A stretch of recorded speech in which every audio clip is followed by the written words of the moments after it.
Hi, my name's Dave, and I've been doing a series on my years in law enforcement. Um,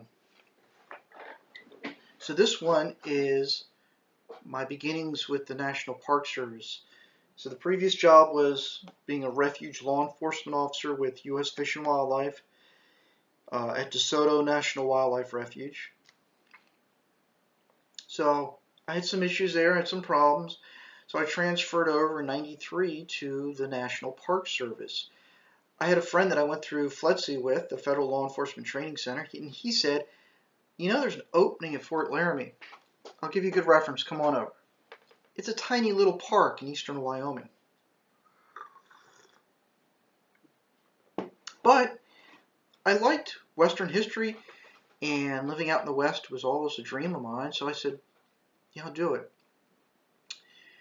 And so this is the story of being a National Park Ranger. I started out as a GS5. 0025 was the series. And I was, back then, I started out as a generalist. So I had law enforcement commission. This is back when the park law enforcement rangers had the tiny little badge that was up here above the thing, before we had the federal shield. And even though Fort Laramie was small, when you talk about size of parks, I mean, Yellowstone's 2 million acres, Death Valley's maybe 3, Glacier's, you know, 1.5 million or 2 million too. Those are massive, giant parks. And so Fort Laramie, even when I worked at the refuge, that was 8,000 acres, and I could go off refuge. But Fort Laramie is very small, 850 acres, I believe, somewhere in there. And it's in kind of a remote area, and it's like, honestly, it's not a place you go to get law enforcement experience. But as I talk throughout this video today, you'll learn that even in the remote areas, even in the tiniest little parks, law enforcement happens. And keep that in mind. National Park Service, even in the tiniest off-the-wall national parks, law enforcement happens. Okay? Crime doesn't say, well, you're tiny, you're in the middle of eastern Wyoming, we're not going to go there. Well, it doesn't work that way. But this job, being a generalist ranger with the Division of Resource and Visitor Protection, it was kind of cool, but it had some negative sides in the beginning too. I was working a lot of night shifts. I'm talking about, so Fort Laramie, let me go into details on it. It's about 850 acres, and the park has a western fort, homes and structures and ruins of a major western military outpost for the Indian Wars and for the Oregon and Mormon trails. That's the core of the park, like a 5-acre area with this beautiful Victorian style homes and cavalry barracks. And the rest of the park is just kind of natural. And it's cool because you have 2 rivers. You've got the North Platte River and then the Laramie River kind of come together at the confluence. And you've got some riparian areas. It's high plains, so just outside the park it goes into these rolling grasslands. In the distance you can see some hills over towards Guernsey with pine forest, junipers and pines. Laramie peaks on the horizon, so just rolling grasslands with this giant 10,000-foot peak. And it's just, this is true Wild West. This is the Old West.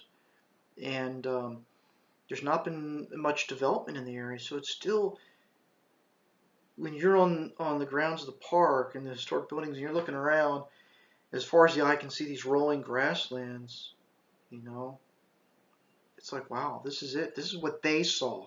Nothing has changed. Interesting wildlife, at least to me. Near the park, I never saw them on the park, but I saw them nearby. Pronghorn antelope. There were some elk nearby, mule deer.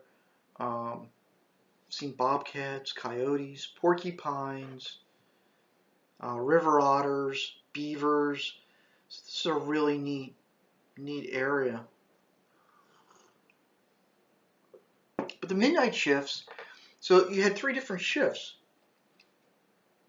and it was scattered. It was hard to explain, but you were like 7 days from midnight to 8 in the morning, and then you get 3 days off, and you come back and you work a few, like, I don't know, 4 or 5 days of day shift from 8 to 4, get 2 days off, and then you come back and you do like 4 to midnight, which I like that shift the best, and then you take your, and then you go back into so the midnight to 8 shift was miserable, and it messed up your sleeping. I had to put tape and stuff on the windows because I slept during the day, and it really was miserable because, you know, it's hard to sleep during the day and change your habits.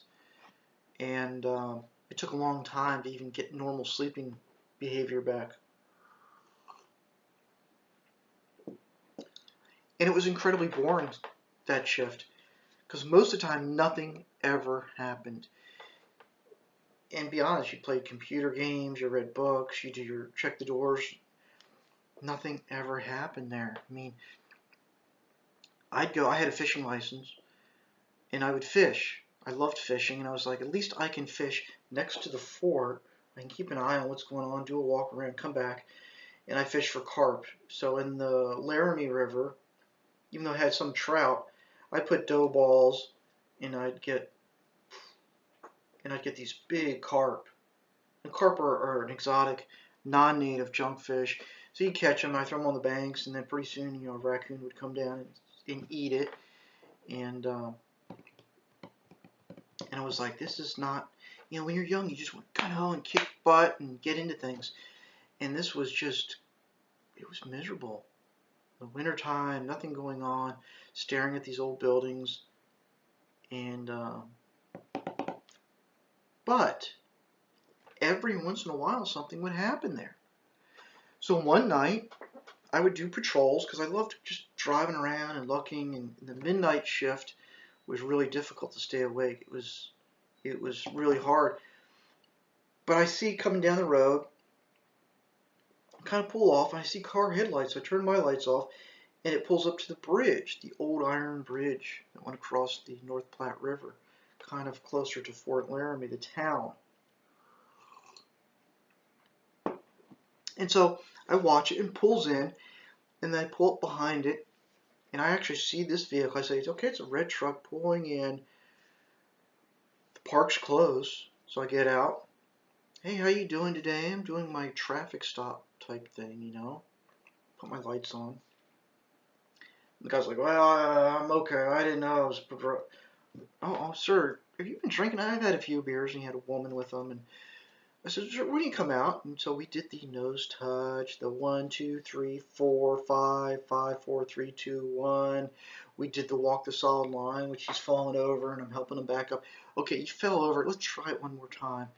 And I'm documenting all this. And it's like, sir, you're drunk. And then I'm thinking, Fort Laramie, I'm making an arrest. Nothing ever happens here. Yes, things do happen if you look. And this goes back to, no matter how small of a park, law enforcement happens.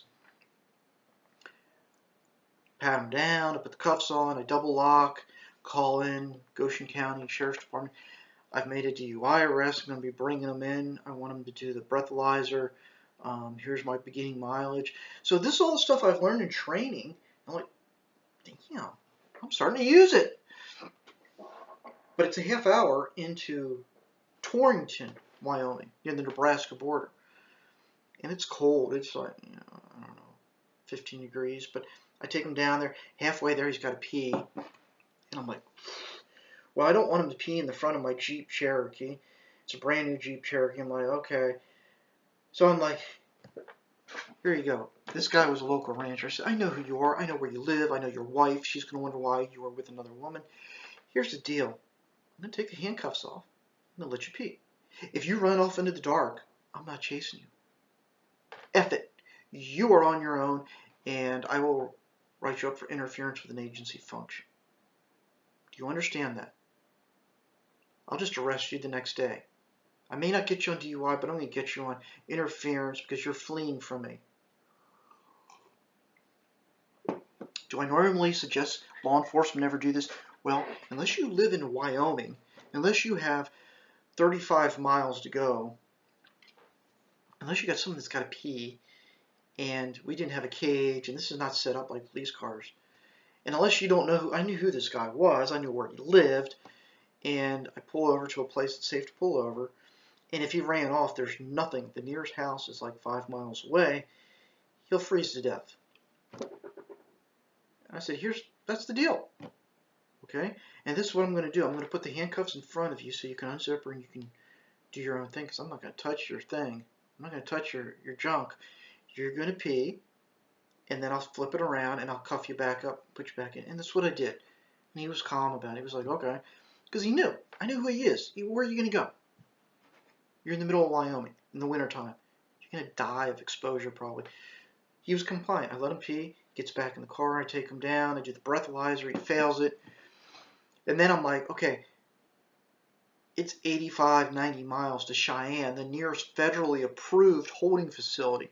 So in the federal system, you have to, when you arrest someone, you got to put them in a federally approved holding facility, federally approved by the U.S. Marshal Service. And it's wintertime. I'm not going to drive 85 miles to Cheyenne in the wintertime at night. That's some dangerous stuff there. The road between Torrington and Cheyenne, I mean, again, unless you've ever been to Wyoming, eastern Wyoming, you're talking about driving almost 85 miles, and in between there might be 3 homes. This is not a joke. This is serious crap. It's a long ways. And then I'd have to get a hotel. And so what I said is, I'm going to write you a ticket. Mandatory appearance. Means you're going to have to go to Cheyenne to the judge. You failed the breathalyzer, the test, and everything I did. But here's the deal. You didn't run off from me. You've been pretty compliant. I know who you are. Call somebody to come down and pick you up. Otherwise, I have to take you to Cheyenne. He says, I'll call. So he called someone. They came down. They picked him up. I wrote a mandatory appearance on the ticket. Here you go. Follow the instructions. And we went to court in Cheyenne, like, several weeks later. He was found guilty. And I forgot what the fine was, but he was found guilty for DUI. He lost his license for a short time, and he had to do, redo his testing, and he had to pay a fine. But being in Wyoming doing law enforcement is unlike law enforcement in a big city. You will never fully understand what I'm saying unless you work in a rural area. Okay? Wyoming's remote, especially eastern Wyoming on the Nebraska border. Literally, the road from Torrington to Cheyenne, I think it's 85 miles. I could be wrong.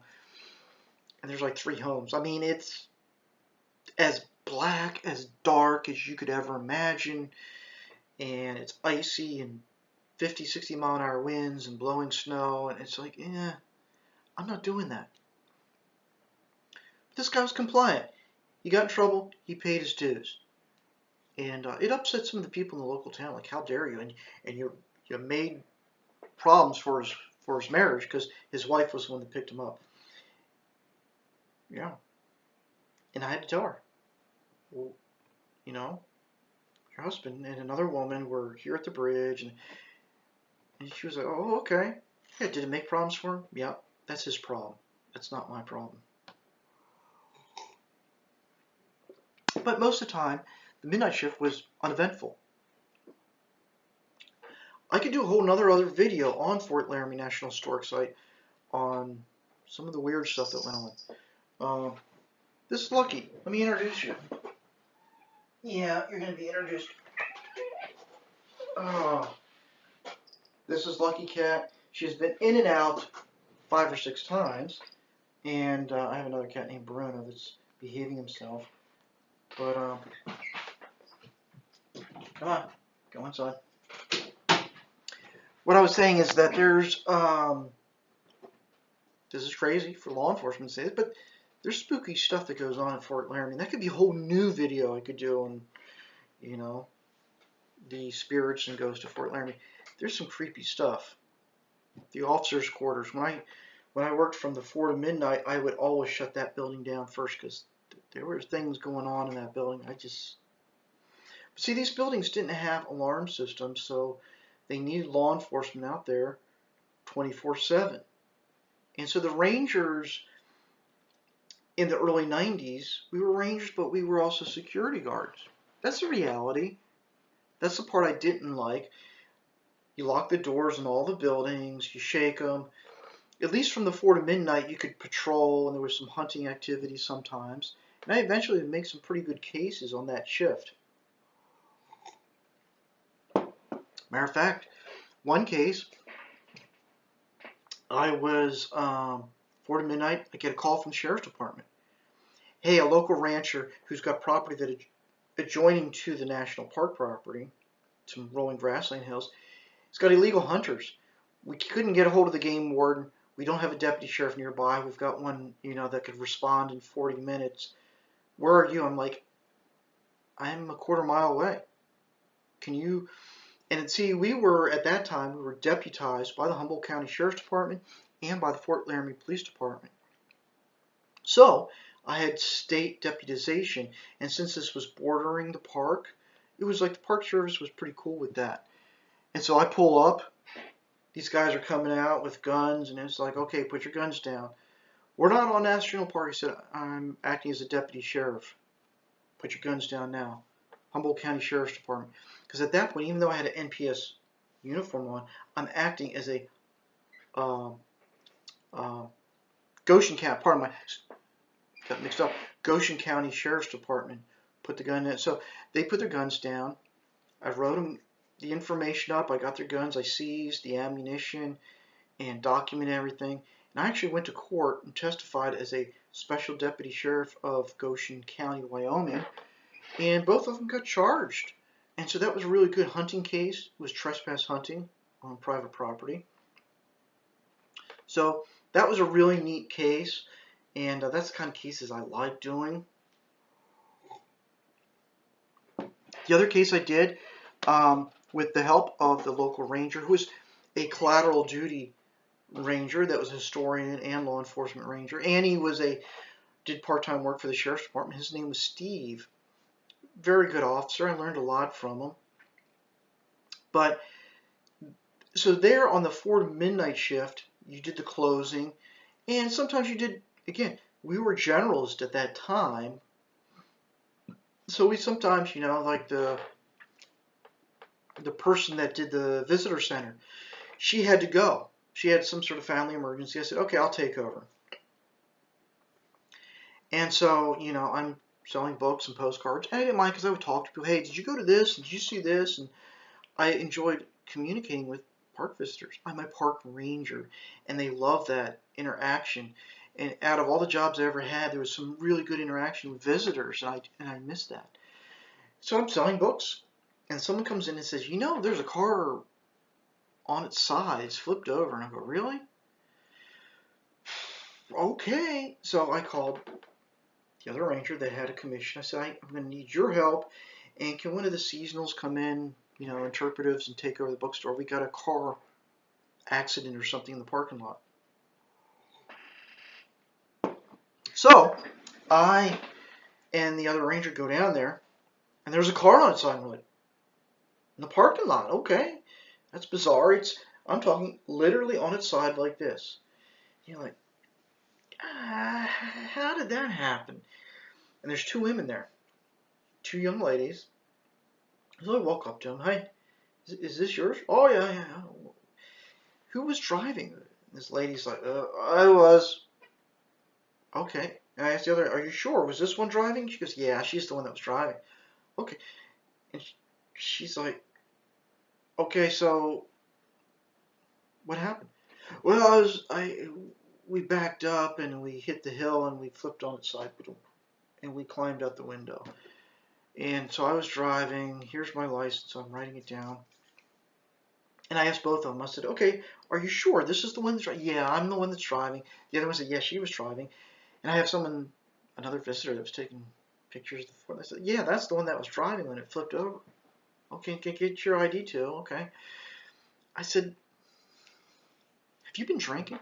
Oh, yeah. We've been drinking a lot today. Really? Well, why did you come here? This is so far out in the middle of nowhere. I'm just curious, what made you decide to come here? And she says, well, man, so they were lesbians. There's nothing wrong with that, but I'm just telling you, they were lesbians on their way to a lesbian festival in Laramie, Wyoming, over 150 miles away. And they got mixed up on their GPS, and they thought Fort Laramie was Laramie. Laramie is the southern central Wyoming.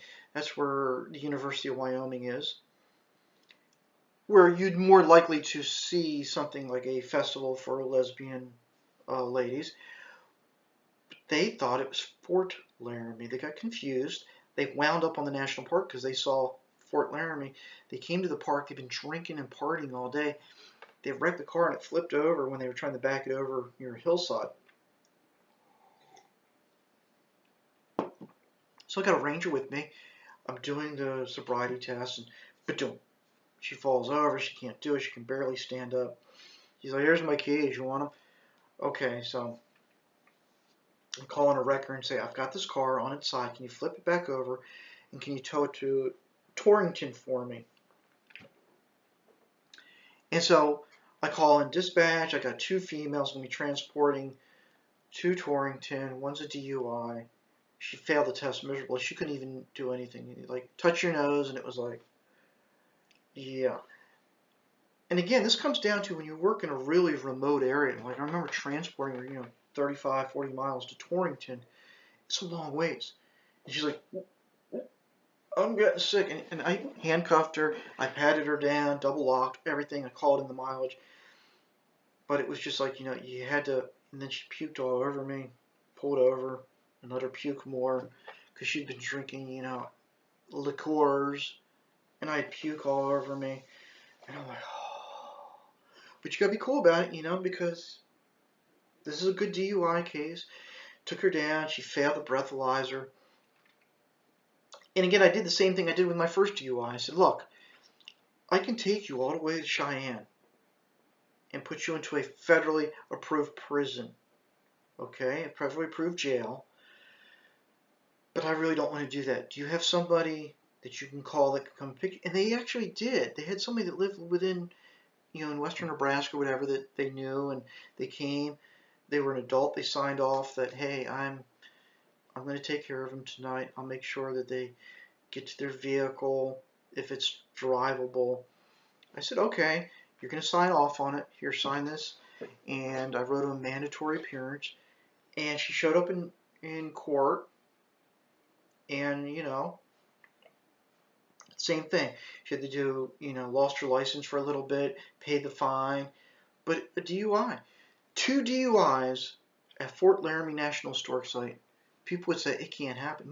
Very few rangers make, unless you're at a really busy park, not too many rangers make 2 DUIs within a year. Some do. Yeah, if you're at Lake Mead, well, that's a different story, right? I was deputized by the sheriff's department, so I would respond with them as backup. They had some guy, high-speed chase.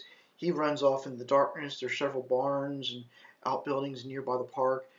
So going in, with the sheriff deputy taking the lead, I'm behind him, and we're doing searches. So there was some excitement occasionally.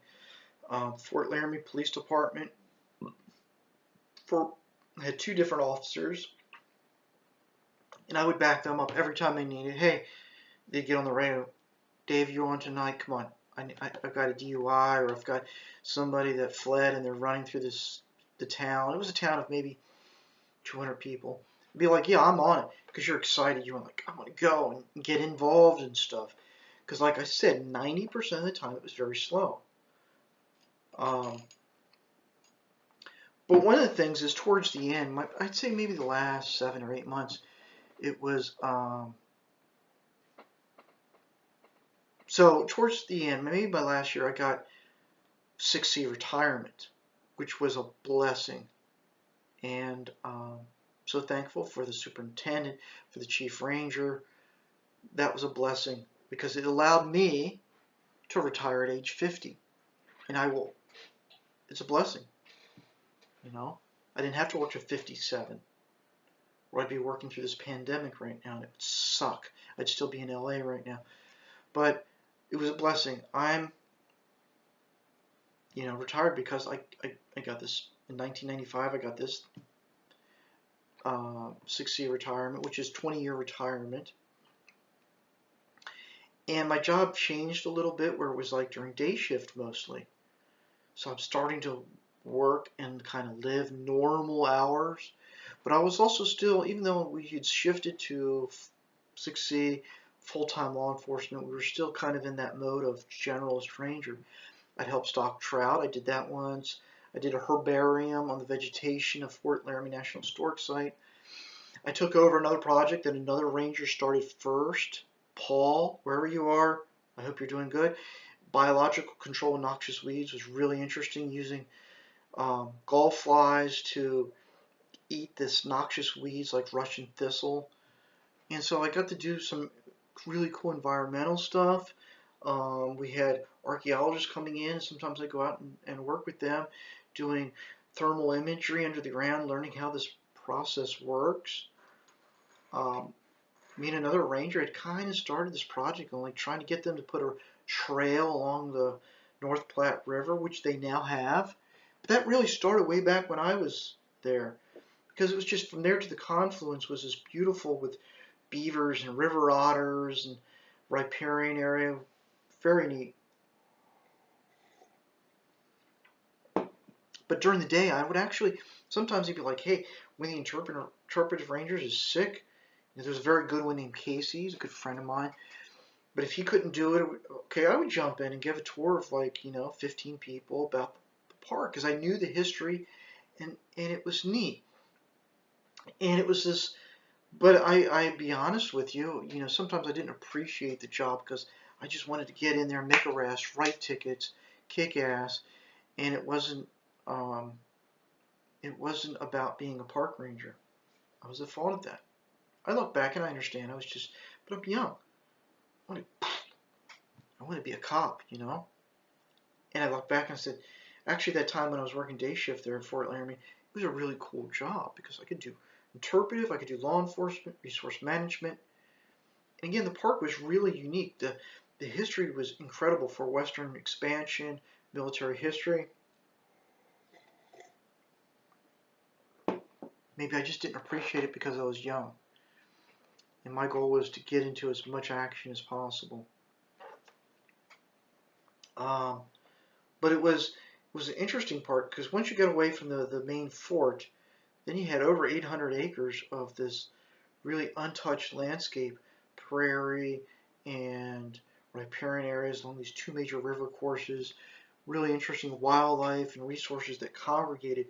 There wasn't even a moose that came by at one time that was nearby the park following the Laramie River.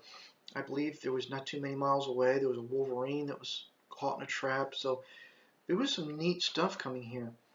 And towards the end, I lived in Guernsey. I really loved it there. Beautiful little town, in the shadow of Laramie Peak.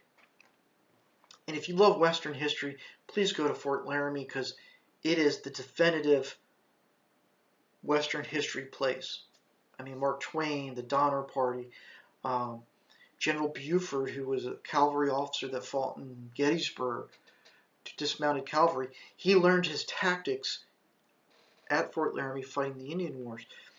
So this is just a really, the Fetterman issue and all these different major Western things converged at Fort Laramie. And it really is a beautiful, scenic park because when you go there and you're walking around these old buildings, you're seeing what they saw. Nothing has changed. It's not like a lot of parks where there's, amusement parks and blinking lights. This is remote and isolated. The sky is crystal clear with stars like you cannot imagine. I mean, you'd see the Aurora Borealis. I saw that once with these just wavy lines and thousands of stars. Like I said, you're gonna laugh. There's ghosts there. I saw some things. I heard some things. I experienced things that, man, it'll put the hairs on your arm sticking up. There's some creepy stuff that goes on there. But I work with a good group of people, some professionals. I believe the one ranger that I work with is a chief ranger on a major national park in Southern California. So these little parks, don't discount them if you're a park ranger because they're kind of fun. I mean, if my position was still in existence when I got out of being a special agent, I would have thought that might be a cool place to retire. Work a few more years as a kind of a generalist ranger. Sadly, they got rid of the law enforcement rangers there. And if you're National Park Service, I want to talk about this. You need law enforcement. You got to have it. I made 2 arrests there. I made a big state fish and game case, trespass hunting. There's crap going on in that area, but it's not frequent. And this park is not too far away from Scottsbluff National Monument, which is beautiful. I really like that park too, in western Nebraska. And then you've got Agate Fossil Beds National Monument. So you got 3 parks within an hour of each other. So NPS, okay, if you're listening out there, NPS, do something similar to what the U.S. Fish and Wildlife is doing now. They have what they call zone officers. So when they've got 5 or 6 small refuges where there's not a lot going on, but sometimes some things happen, you put one officer to cover all those refuges. So you do the same thing. You have a zone ranger. That's what I would propose there because you need it. You absolutely need it. You have one ranger that covers Agate, Scottsbluff, and Fort Laramie, a triangle within an hour of each other. And you say you got to spend night and day shifts in different places and patrol these areas. Be a presence. Go down to Fort Laramie. Work 3 midnight shifts. Okay? 3 midnight shifts. Be a presence. So people are like, oh shit, there's a ranger that works there. They got a new ranger there. Wow, we didn't know that. And then, you spend 2 days up at Scottsbluff. Change your shift. 4 in the afternoon to 12:30 at night. You patrol that and do the boundaries. You go to Agate and you work that, maybe during the day and just be seen. And you switch it around. But you constantly patrol all 3 parks. You work with the chief rangers and the superintendents. What is the busiest time? If you got a big event going on at Fort Laramie, you go down there and be seen. Put your ranger hat on, the flat hat, and be seen, and do some high profile, talk to people, shake hands, whatever. But then maybe Scottsbluff might say, hey, we heard, maybe there's some shooting going on at night on our boundaries for deer. You work with the game wardens. Hey, let's put a robo deer on the road that runs through Scottsbluff. Let's see if we can get some people shooting at it. And let's make a case. Same thing with Agate. Work with the Nebraska, Fish and Game conservation officers. Please don't give up on those 3 parks. When I heard that there's not a single law enforcement park ranger working there at Fort Laramie, it breaks my heart because there's serious, expensive things there. Okay? Serious, expensive things. And people say, well, why are you saying this? Because you're encouraging people to go steal it. I believe they have security guards maybe there. But they need more. The security guards can guard the buildings. But fish and game enforcement, ARPA, people metal detecting, that kind of stuff, you need a law enforcement ranger that can come at scattered hours. And it's occurring. It is occurring. When I was at Fort Laramie, God, you just walk along the Laramie River. I would work at night. I'd get bored. I'm like, okay, I'm going to walk along the river for a mile. Because it was about maybe 2 miles by maybe half a mile by 2 miles. 800, and 850 acres. So it was bigger than a typical square, the 650 acre square. But I remember when I worked day shifts, I told the chief, hey, I'm going to go for a walk for about 2 hours. Is that cool? Everything's okay? Yeah, I'm going to go. I'd go, and you're walking on the sun, you see just sticking out like you'd see a boot. A boot that was not a right or a left. A boot that was just for a foot. And oh my God, this is old stuff because this is going back before they had right and left shoes. And this is military, you know, sticking out of the ground. It's very dry there, so a lot of this stuff doesn't deteriorate. I'd mark a little note, you know, come back to the archaeologist or to the history ranger, like, this is what I saw here. There's a black boot sticking out of the ground. It really is a neat little park. Beautiful, neat area. The history there is just incredible. But the natural history, which at that time was kind of, they look like, we're a history park. But there's a lot of really cool natural history there. Neat plants. And I do have some fond memories, you know. The cactus, I'm trying to think of the name of it. I can't think. I'm having a mind fart right now. Prickly pear. The prickly pear has a little fruit. And I remember I'd walk up and I'd cut the prickly pear fruit, the flower off, take the knife, peel the skin off, and then you eat it. And it tastes like a kiwi. It's so sweet, so tasty. Prickly, and I remember there was prickly pear everywhere. And I just remember like, wow, this stuff's, oh my God, this is like dessert. This is so good. It's just like sugar.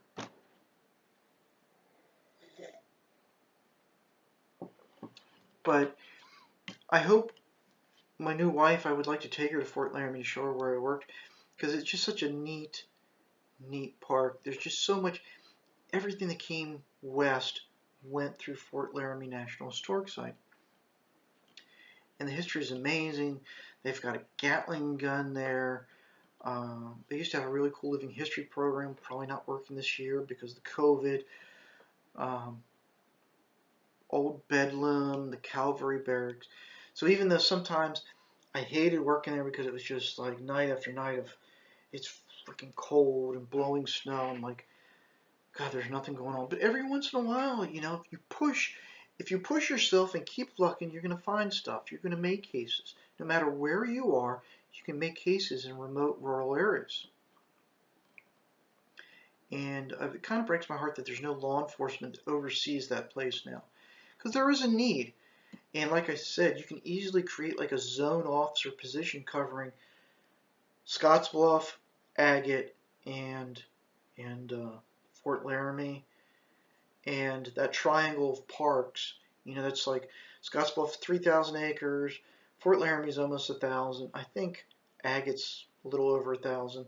So what, you're talking about 5,000 acres, give or take, of land, of federal parks that needs patrolling. Come on, Park Service. Don't let the parks down. They need somebody there. And somebody who's, even somebody who's aggressive.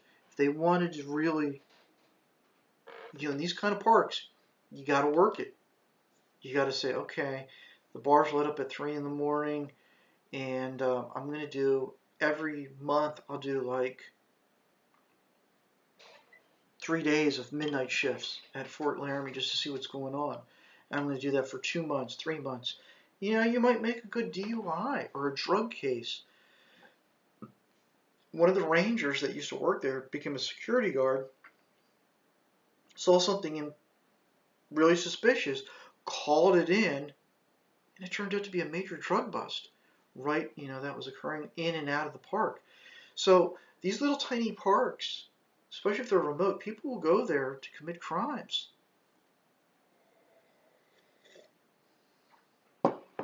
Okay, other things real quick. It's 38 minutes. Again, I have a lot of kind things to say about the park now. I started out with a 357 Magnum with speed loaders. I had a Model 66 in the beginning, and then I switched over to this antique gun that was in the gun closet. I believe it was a Model 10. It was a 44 Magnum frame, but 357 Magnum rounds, black Talon rounds, with Magnum porting.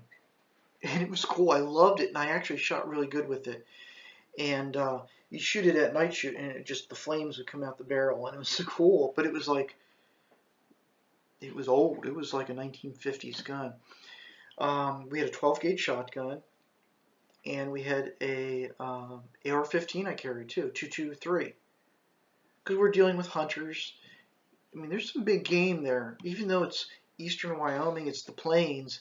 You get some big mule deer. You still have pronghorn. Occasional elk would come through, even moose. Uh, so, you know, you had some stuff coming in and out, and there were people that were hunting along the boundary, because on the boundary was a canal with a dirt road. And so a lot of hunters would follow these canal roads.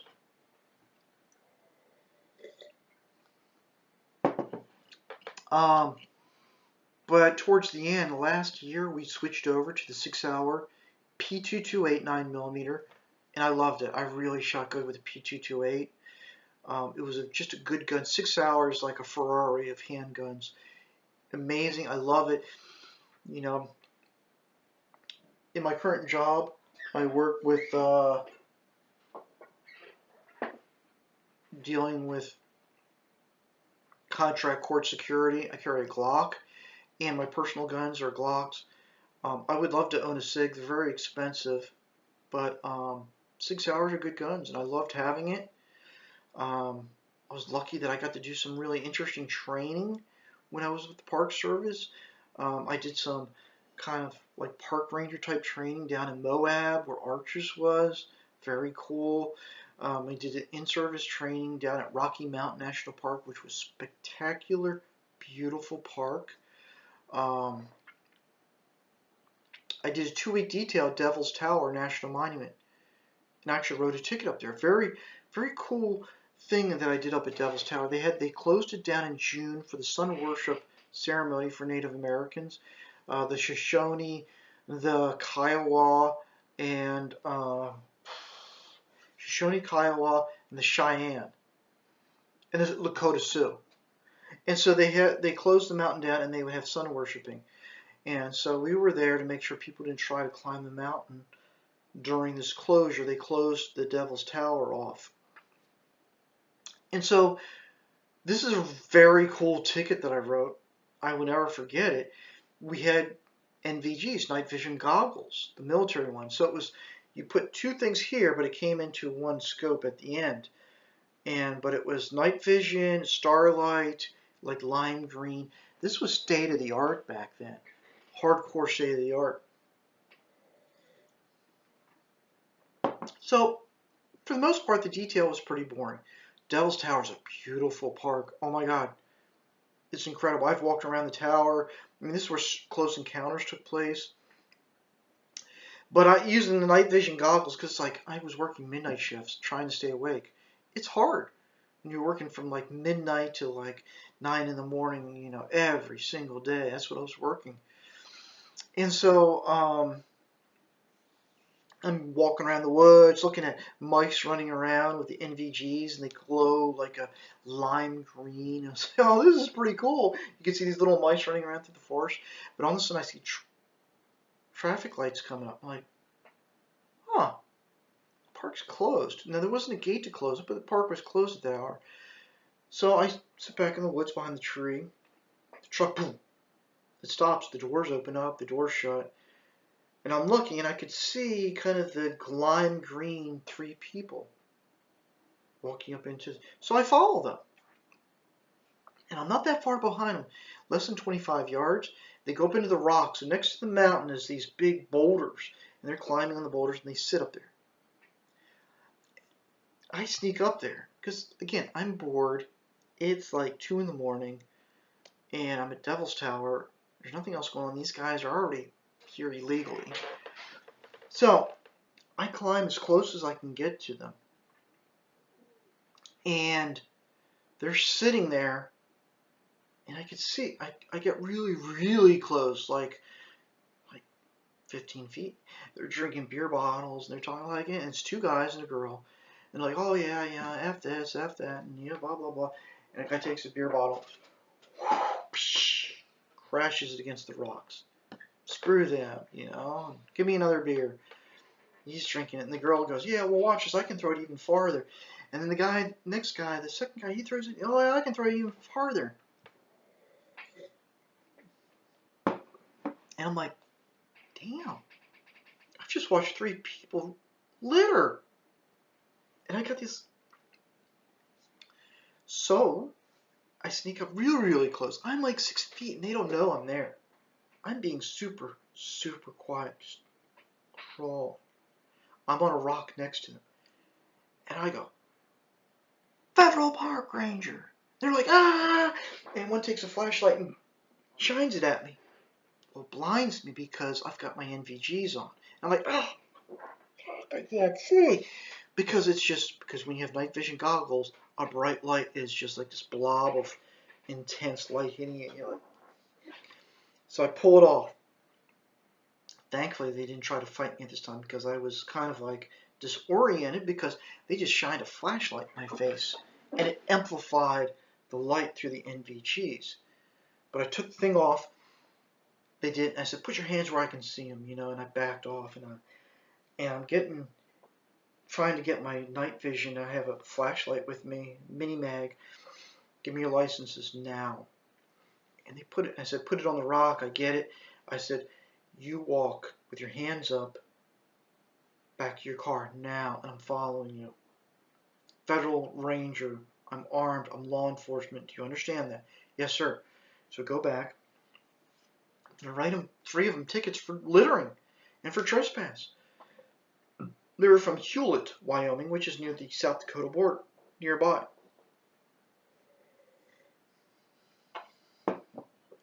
So I write them up, tickets, CBV tickets. Here you go, here you go, here you go. Get off the park. They go, and they pay it. So I had 6 tickets. Each one had a trespass, after hours, littering, and it was awesome. It was like, damn, this was a good case. Using night vision goggles, I made a really cool 6-ticket case at Devil's Tower National Monument in Wyoming. And, you know, I really like that because at Devil's Tower, I did work some like 4 to midnight shifts, and I had some interaction with the Native Americans. One was kind of negative. They were launching firecrackers, and I busted them. I didn't write tickets. It was like, hey, no, you're here on your religious ceremonies. There was some kids. I said, knock it off. We don't do firecrackers here. Okay, you start a fire, and you start a forest fire, that sucks. You know better. And I told the elders, no. You know, we're shutting down this tower. I'm here to make sure no one climbs here to disrespect your ceremony. It was Lakota Sioux. And I was like, we don't do fireworks here. I said, yes, sir. But a lot of my interactions with the tribes was very positive. And I learned a lot of stuff there, too. I have mixed feelings about shutting down a tower for religious ceremonies. And you know what? You can argue all you want, good, pros and cons, and the Constitution. I have mixed feelings on that. And I just do. But I did my job, and it was, you know, one last thing. Sometimes you work just ungodly hours as a set team, a special events team. I was so tired because some of these shifts weren't just like from midnight to 8:30 or 9. They'd be like, okay, we need you at 5 to 9 in the morning. Okay, you can't do that. And back then, and if you listen to my Harper's Ferry thing, the same thing when I did set team operations in Shenandoah, you're working long hours at night that are just so incredibly, it's dangerous. And I do remember, and I admit it, I pulled up to a stop sign near the Prairie Dog Town there at Devil's Tower. I fell asleep. And I'm thankful. I was wrong. You can criticize me all you want. I fell asleep. And I remember waking up and it's light out. Very early morning. And I'm like, what? The car's running. I was borrowing a Chevy Blazer, the little Chevy Blazers, not the big ones. It's in drive, but I had my foot on the brake. I stopped at a stop sign and fell asleep. And I'm like, oh my God. You know? And I never told anyone. That's wrong. But it's reality.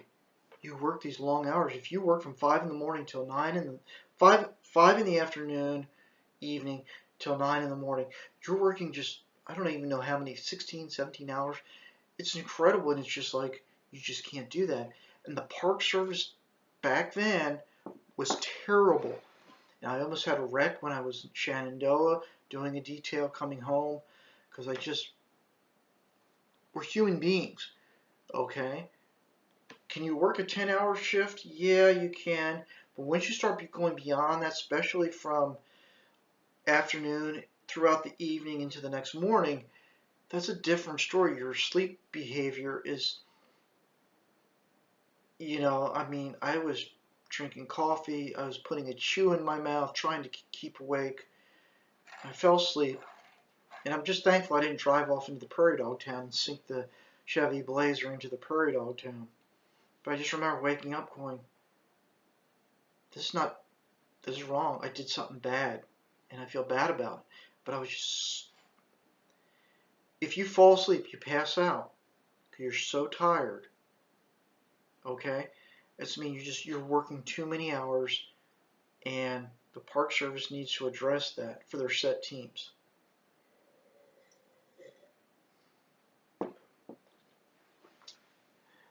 But my experience at Fort Laramie, even though I was so glad to get out of there, there was a part of me. I lived in Guernsey. I originally lived in Torrington, then I moved to Actually, I lived in Fort Laramie, moved to Torrington, then went to Guernsey. I got to tell you about this real quick. I lived in this little hut that had these grass ramps that came up on either side, like a hunting cabin. And so there was a pivot system for irrigation that would drive up and over the house, and it would rain down on the cabin that I stayed in. I liked it. I was engaged at the time. My fiance didn't like living in a remote area like that. But it was a beautiful area with bluffs and cliffs on the side, with the Oregon Trail on the side. I do have so many fond memories of exploring Wyoming from there. I mean, that's where I really explored the Black Hills because I lived close. 3 hours I could see Wind Cave, Jewel Cave, Devil's Tower, Badlands National Park, and of course, you know, the Mount Rushmore, and then Agate, and then Scotts Bluff, and then eventually when I lived there, I went to Yellowstone and Grand Teton, and I really got to see a lot of Wyoming when I lived there. In eastern Wyoming, even though it's the grasslands, it's a beautiful place. And I really desperately wanted to become the Forest Service LEO. They covered western Nebraska, Wyoming, and southern South Dakota. I can't even think of the grasslands right now in South Dakota, but Thunder Basin was in Wyoming, the Nebraska National Forest, and all that triangular area, Mule Creek Junction. I just thought it was beautiful, the wide open, kind of like Dances with Wolves type territory. And Deadwood is beautiful. It's an incredible place to see. So it was neat seeing all this area that I never would have seen if I had not lived there. Fort Robinson is also another military fort that you should visit. Toadstool State Park. And if you can go into the Lakota Sioux Reservation to see the Pine Ridge Reservation, to see where, God, I can't even think right now, where the last battle, Native American battle with troops coming out of Fort Robinson. It's just such a sad story. The Lakota Sioux were doing the ghost dances, and the troopers came in. There was a misunderstanding. Whatever happened, troopers fired into women, children, elderly, and because the ghost dances wasn't allowed. And what's sad is the Lakota Sioux don't protect that area better. There's beer bottles and wine bottles. They get drunk there and party at this site where there were really a major disaster occurred. The United States government killed innocent people for dancing. And matter of fact, let me pull that up because I feel guilty about not remembering that. So let me pull this up on the thing here, and I'm looking at this right now.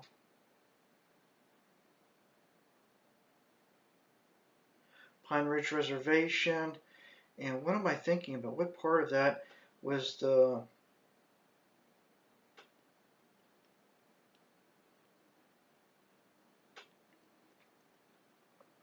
So just location of the last ghost stand, the Wounded Knee. Okay, Wounded Knee. I've been there, which is on Pine Ridge, which is right on kind of the Nebraska, South Dakota border. Please, if you can go there, the reservation is kind of a dangerous place. And I pray, National Parks, if you're listening to me, give the South Unit of Badlands National Park back to the Lakota Sioux. That was taken during World War II in the 1940s to use as a bombing range. The United States Army Air Corps took away a part of the Pine Ridge Reservation, used it as a bombing range, and then when they were done after World War II, they said, here you go, National Park, you can have the Badlands. The South Unit of the Badlands really should be returned to the Lakota Sioux. Okay, now the Lakota Sioux, they can be very obstinate, difficult people. They've got millions and millions of dollars coming to them. They won't take it because they believe the whole Black Hills belongs to them.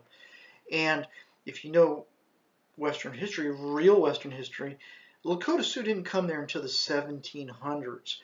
So that really belongs to the Cheyenne and the Kiowas and the Shoshones.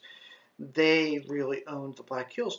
But the Lakota Sioux came across in the 1700s, and they were a very warrior-like thing, and they took over the Black Hills. But they like to say, well, that's our ancient history that we own that. No, that's fairly recent history if you think about the 1700s. You took that from other tribes, but that's another story. Learn your history. Learn about history. History is beyond political correctness. History is history. But definitely go to Wounded Knee. What happened there was very unconstitutional. I mean, you should be able to dance if you want to. You should be able to pray to your own gods without the United States government coming down on you. And especially the South Unit of the Badlands National Park belongs to the Lakota Sioux.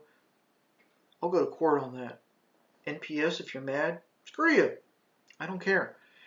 You can have the North Unit, but the South Unit, that was Lakota Sioux ancestral lands. That was part of their reservation. The government took, used as a bombing range, and then after the war said, here you go, Park Service, you can add it onto your Badlands National Park, which is what it is now. If you go to the Badlands National Park, the Southern Unit, be careful of bombs.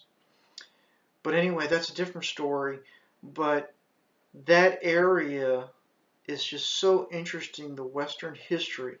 Good, the bad, the ugly. It is what it is. And it's beautiful country. There's a little town named Lusk that I love. High plains with patches of pine forest, ponderosa pines. Fort Robinson, you got Badlands, the toadstool areas. And the Nebraska National Forest, which is one of the few man-made national forests. In the Sandhills, the Forest Service planted ponderosa pines, and they took back in the 1920s or 30s, and you get this beautiful national forest in this rolling hills of western Nebraska. Western Nebraska is beautiful. It really is. It's got mountain lions and elk, even occasionally bear. Beautiful country. I'm almost at an hour. I'm out of time. But you know what? Go see Fort Laramie. It's really critical, important part of our U.S. history. And National Park Service, come on. Get a law enforcement officer that covers a zone. Give him Fort Laramie, Scottsbluff, and Agate fossil beds, each within an hour of each other, less than 60 miles apart. Do it. Do the right thing. These parks deserve protection. Good night.